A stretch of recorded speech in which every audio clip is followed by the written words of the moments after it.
देसी बम, भगदड़ और लोग लहूलुहान। ये लोकतंत्र का मतदान है या गुंडागर्दी? जगह जगह भिड़ रहे बीजेपी टीएमसी कार्यकर्ता, एक दूसरे के खून के प्यासे हो रहे लोग। आखिरकार पश्चिम बंगाल में ये क्या हो रहा है? देखिए पश्चिम बंगाल के सबसे खौफनाक हालात। पश्चिम बंगाल में विधानसभा चुनाव के पहले चरण के मतदान ने भयंकर हिंसक रूप ले लिया है। जहां मतदाता भारी संख्या में पोलिंग बूथों पर पहुंच रहे हैं, तो वहीं दूसरी तरफ राज्य के विभिन्न हिस्सों में आगजनी, मारपीट और तोड़फोड़ के गंभीर मामले सामने आए हैं।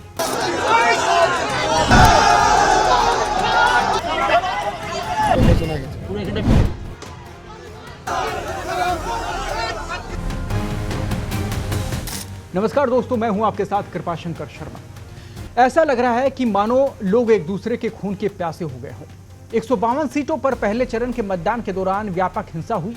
मुर्शिदाबाद में हुमायूं कबीर पर हमला हुआ, मालदा में चुनाव अधिकारियों से हाथापाई और जामुडिया में लावारिस गाड़ी में ईवीएम मिलने जैसे गंभीर मामले सामने आए हैं। टीएमसी ने बाहरी राज्यों से गुंडे बुलाने का आरोप लगाया है। वहीं बात करें, कई जगह पर बीजेपी और टीएमसी कार्यकर्ताओं के बीच झड़प की खबरें भी सामने आ रही हैं और ये हमले जानलेवा तक हो रहे हैं। कई जगह ईवीएम खराब होने की शिकायतें भी आई हैं। वहीं मुर्शिदाबाद के नौदा में वोटिंग से पहले देर रात देसी बम फेंकने का मामला भी सामने आया है। इसमें कई लोग जख्मी हो गए हैं।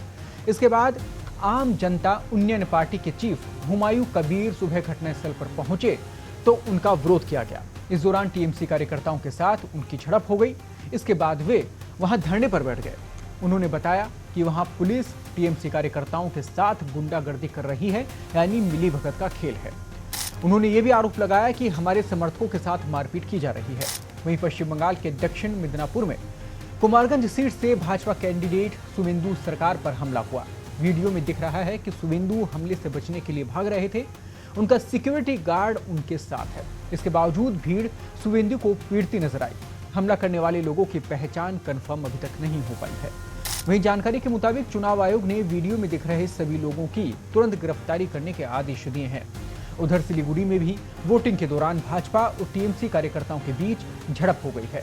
वहीं मालदा के एक बूथ पर ईवीएम खराब होने से हंगामा हो गया। लोगों ने चुनाव अधिकारियों को घेर लिया और आपत्ति जताई।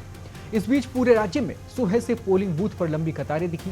आपको ये भी बता दें कि बंगाल में मुख्य मुकाबला टीएमसी और बीजेपी के बीच है। यहाँ के बूथों पर वेबकास्टिंग यानी कि लाइव मॉनिटरिंग के जरिए चुनाव आयोग निगरानी भी रख रहा है। राज्य की बाकी 142 सीटों पर दूसरे फेज में 29 अप्रैल को वोटिंग होनी है और नतीजा 4 मई को सबके सामने होगा। लेकिन यहाँ के हालात को देखते हुए बेहद गंभीर सवाल खड़े होते हैं। क्या ये हिंसा, ये हमले सोची समझी साजिश है? आखिर पश्चिम बंगाल में आग कौन लगा रहा है? और अगर ये राजनेताओं की सत्ता बचाने की भूख है तो ये बेहद शर्मनाक है और लोकतंत्र के इस मंदिर में ऐसे नेताओं की कोई जरूरत नहीं है।